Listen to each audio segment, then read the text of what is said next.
Tubig! Naman itong tubig!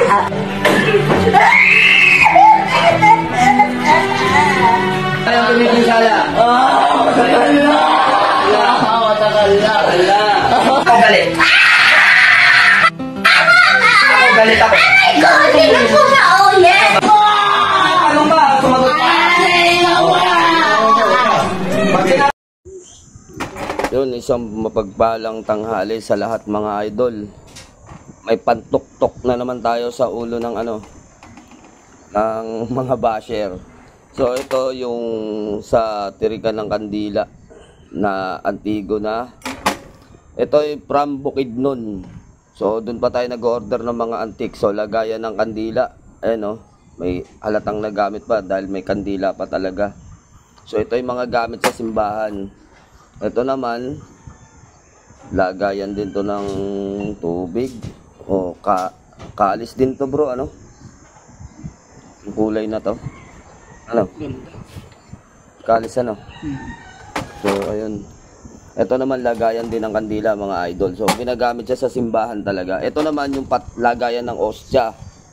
Yan, lagayan dito pinapatong yung ostya kapag magsusubo sa mga sa mga magpapasubo ng ostya. Ito naman, Santa Maria, grabe, iba yung timbang nito. Parang bakal na May timbang siya So ito yung mga ninuno Iba-ibang klase.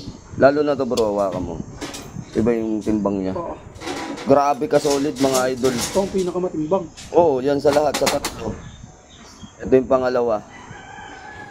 Grabe mga antigo yan mga lods. So mga tanso talaga ng mga solid.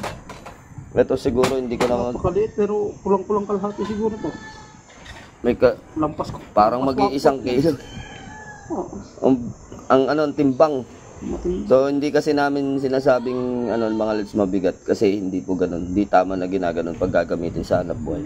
Kailangan always magaan. Sabihin nyo lang na may timbang ganun. So, ayan Sige nga, paano Nako, ang gaganda na naman ng mga gawa natin na medalyon yan mga lods pagka pinatunaw. Ito hindi ko papatunaw. Mainam talaga at maganda to. Ayan, ang dami na tayong isasama sa kwangkong. Oo, isasama ko sa kwangkong. Ang dami na tayong naiipon mga lods. May espada. Ang gaganda, magandang bantay sa bahay itong mga to. Ito yung kakaiba talaga yung kanyang timbang sa kanila. Grabe. So yun, maraming salamat sa tropa natin dyan na taga Bukidnon. Dumating na yung aming order sa iyo. Napakaganda ng inyong mga gamit at talagang mga gamit na gamit. Ayan pinaggamitan talaga ng tsaka pinaggamitan talaga ng kandila. So yun mga lods.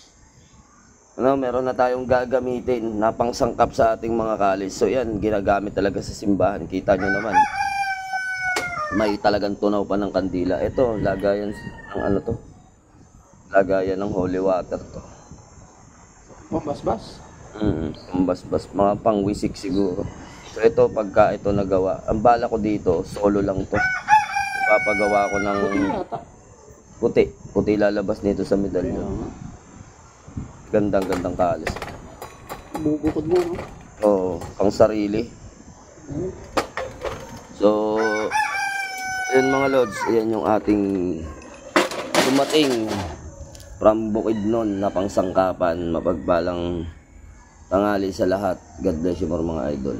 So, ayun mga lods, alam nyo ba yung isang sekreto kung bakit ang ating mga gawang medalyon ay talagang mga magaganda at may inam? So, ang isang sekreto natin kung bakit nakikita ninyo, ang mga medalyon namin ay pulido yung pagkakagawa. So, bukod sa gagawa kami ng hulmahan dyan na dignum, gawa sa dignum, yan, kuminsan, gumagawa muna kami ng gawa sa Dignom, pero kung minsan hindi na. So ganito kalupit yung ating mag-uukit. Tignan nyo naman, inuukitan niya ng mano-mano. Oh, gagawa kami ng medalyon na 3 pico mano-mano. So 3 pico to mga lods, kaya lang ito ay abangan ninyo. Ito ay Aromaea, tapos Dios Espiritus. Ito, Di Dios Espiritus. So ayan yung kalalabasan, Aromaea yan. Yan yung kalalabasan. So ito yan, no. So kitang-kita nyo mano-mano niyang ginagawa. So diretso hulmahan na to mga idol. Yan, blanco. So kita ninyo kung gaano ka ano. Tapos may kita ninyo, ano pa lang siya, ganito pa lang siya, pero makita na ninyo yung kinang at liwanag. Ibig sabihin, hulmahan pa lang namin, meron ng kalis na sangkap at meron ng kampana. So napakainam gamitin at napakaganda talaga. Then makita ninyo, iniisa-isa yan. Mamanu-manuhin niya ni Jay, no? Yan, nakita ninyo, medyo malabo. Pero pag nakita ninyo, pagka mga finished product na, final touch na tinatawag, talagang makita ninyo, pati ito malilinaw tong maliliit na to. Kasi yan binibirada niya mga lods. Sige, tuloy mo lang, ano, pre, pag ano, para nakikita din nila. So ayan, yan yung mga tirada natin. Kaya kita ninyo, yung mga ganito medyo malabo-labo, palilinawin pa ulit yan. So ganun yung proseso rito. Talagang pinaghihirapan at hindi basta-basta ganun lang na binibitawan natin. Ayan o.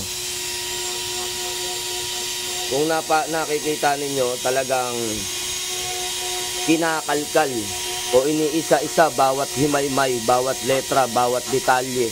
So ganyan ang pagawaan dito sa amin. So walang ibang gumagawa niyan na mismong saan ka nakakita ng medalyon na ang hulmahan ay inuukit mano-mano. So dito lang sa amin merong ganyan. Sa iba pag gumagawa sila, ipapatunaw nila yung gawa sa Dignom, ganyan.